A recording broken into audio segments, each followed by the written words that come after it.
संजय राऊत आता राज्यसभेवरती जाण्या इतपत त्यांच्याकडे संख्याबळ जे आहे आमदारांचं ते आता उरलेलं नाहीये सर. विरोधकांना काय उत्तर द्याल? महायुतीच्या यशामध्ये खारीचा वाटा आदरणीय संजय राऊत साहेबांनी उचलला, त्याबद्दल त्यांचंही मी अभिनंदन करतो.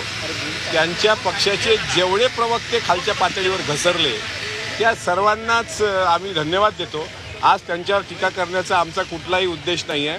आम्ही देवगिरीवर आलेलो आहोत आणि अजितदादांची भेट घ्यायला आलेलो. मुख्यमंत्री कोण होणार? अमोलदादा मुख्यमंत्री कोण होणार ते मी यावेळेस सांगून तुमच्या आतुरतेला मला छेद द्यायचा नाही आहे. संध्याकाळपर्यंत ते चित्र क्लिअर होईल.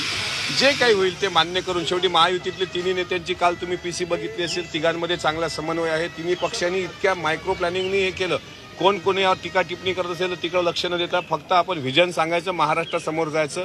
आज शिरूरमध्ये तुम्ही बघा आपलं म्हणतात भोर संग्राम थोपटेंचा पराभव करून भोर वेल्ला मुळशीचे आमदार आमच्या बाजूला आहेत. शिरूरमध्ये काय झालं बघा, मांडेकर साहेब आहेत. शिरूरमध्ये आमचे माऊली कटके आलेत आणि हे आमच्यासाठी फार मोठी परिवर्तनाची नांदी आहे.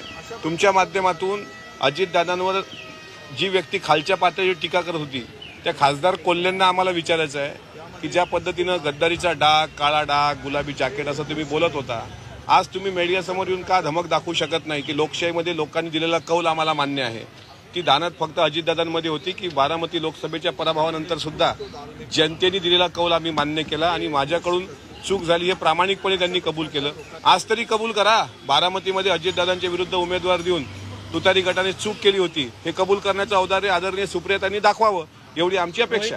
रोहित पवार देखील तब्बल 1200 मतांनी विजयी झालेले आहेत. खरं तर त्यांचा देखील अटीतटीचा सगळा सामना जो आहे तो राम शिंदेबरोबर रंगलेला होता. शेवटच्या फेरीपर्यंत हा संपूर्ण रंगतदार सामना रंगलेला.